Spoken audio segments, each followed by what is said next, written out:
This is an India Today exclusive. I'm being joined by the U.S. Ambassador to India, Ambassador Eric Garcetti.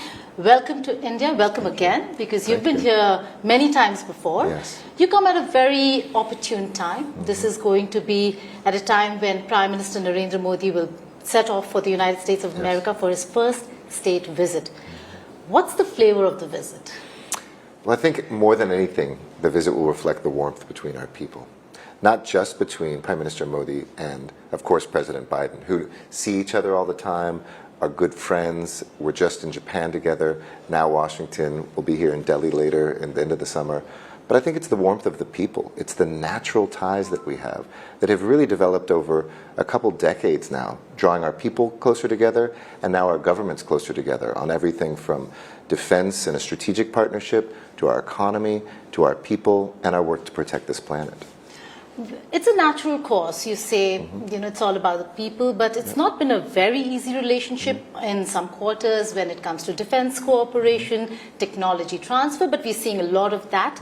Among the deliverables, we're seeing the GE 414 jet engine that would be a part of the deliverable in terms of cooperation as also technology transfer. Do you see the Congress back Biden administration on this front? Absolutely. In a country where oftentimes we're too divided in the United States on too many small things, this big thing unites us. Republican, Democrat, the House, the Senate, and the President are united about India being a close and closer friend, that this is a relationship between people, not just between states. And it actually hasn't been difficult. I've been here just 2 months, but I've watched from decades ago where there was really no close relationship between our governments to now, where my honest answer is we're leaning in more closely with technology, more closely with weapon systems, more closely with training and exercises than sometimes our longtime allies. So it really is that we see an Indo-Pacific future together. We understand we have the same values as two democracies, and we also want to have the same interests of making sure everything from supply chains to the open commerce of the seas is secured by these two powerhouses on both sides of the Indo-Pacific.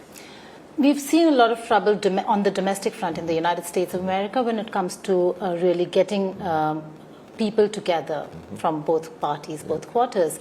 Do you see that percolate into foreign policy at all, particularly to do with India? Right. We've seen the debt ceiling crisis, we've seen your own confirmation, and now foreign policy? Democracy is hard. Democracy is hard in any country, but it's much better than the alternative. And I think India, as the largest democracy, the United States is the oldest and second largest democracy, share from a place of humility, knowing these things are difficult, an ability to speak, talk these things out, settle differences, and move forward. We can sometimes seem divided in the United States, but we just have an announced accord on the debt ceiling.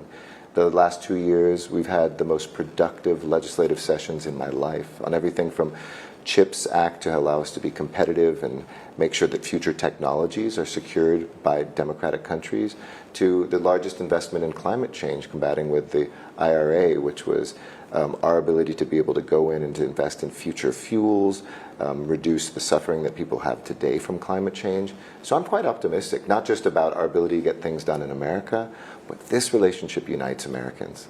I think all Americans know that India and Indians are close to us as a people and a country, and that the strength, the mind, the hearts of these two countries together will be an unstoppable force for good, for peace, for prosperity, for our planet, and for our people. Let's talk about a few concerns, two concerns primarily, beginning with China. Yep. A concern for the United States of America, but more so for India today, given the border situation and the fact that China remains indispensable in the global supply chain. Having said that, India has its own concerns when it comes to Bangladesh. Visa restrictions by US for Bangladesh could be a concern for India, because if Sheikh Hasina is toppled, we will have a government that's very close to Pakistan. Extremists will start propping up again in the northeast. That's a concern for India. Will that be taken into account when the two have the conversations on Bangladesh and the visa restrictions? I think America is not concerned just about having great relationships with India, but that India feels safe and secure in the region and globally. The Indo-Pacific really is about the way that we're tied together, that it isn't just two nations. Take the Quad, for instance, having Australia and Japan involved in these conversations. It's not about finding a common enemy. It's about finding a common purpose, a way forward, the ways to make sure that everything from our defense production and exercises to our supply chains are never overly dependent on any one place. We would love to welcome China into a more peaceful stance, better relations, as I'm sure India would. But in the meantime, where we come together is understanding that the U.S.-India relationship should never depend on any third party. We're not united by opposition. We're united by friendship. Whether it's in Bangladesh, whether it's China, those interests in the Indian Ocean and seeing India's leadership, sometimes we will lead in the front, sometimes side by side. And we've also said to our Indian counterparts, where you lead in front, we also are ready to follow. And that's an important change. In the past, sometimes one country would talk down to another, only look at these things strategically. There's a deepening of our relationship that really is about both that friendship and an understanding of respecting each other as well.